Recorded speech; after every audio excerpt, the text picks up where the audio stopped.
Okay, just arrived in Bristol is two front wings for a Mercedes R107.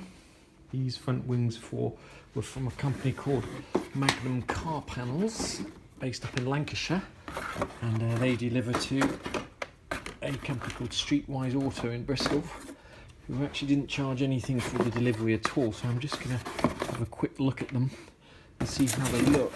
I did actually buy a couple of wings for the 107 SL in question, but to be honest, they require a little bit of work, and these wings cost £217 each new, which I kind of figured was cheaper than actually spending the time to strip the paint off the existing ones and fix any dings and rust, etc. So let's just have a little look and see what they look like. Easy to damage these wings, I notice immediately when I've actually unpacked this and had a proper look at it.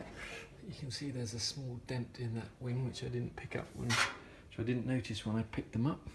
What normally happens on these front wings is when you take a wing off, you'll notice all this section is often rusted out where water's got between the lights, and also this section down here is usually rusted as well, and the inside of this wing will have surface rust where the primer and paint has gone, and you'll start to see that eventually bubbling through. The wing is absolutely fine, you can't see any obvious dents on it.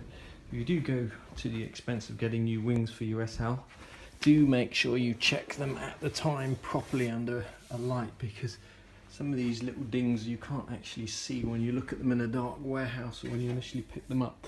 So just to conclude, two wings, Magnum Car Panels, cost about £427 delivered to Bristol, and I figure it's going to be an awful lot easier just to spray these up with primer and paint them than it is to try and repair the existing wings.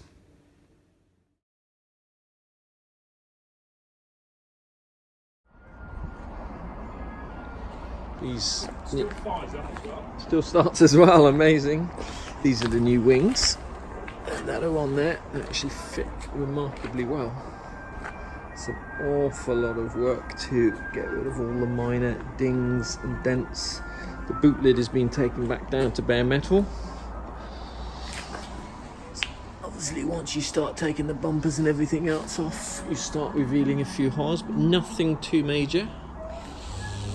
This new arch that was cut in here was not best proper, but that can be sorted out. But the actual lines on the wings are pretty nice, the gaps down here. So we're getting ever closer to getting this baby into the body shop. The bonnet's been completely stripped down as well, which takes an enormous amount of time to do, but it's going to come up looking really nice.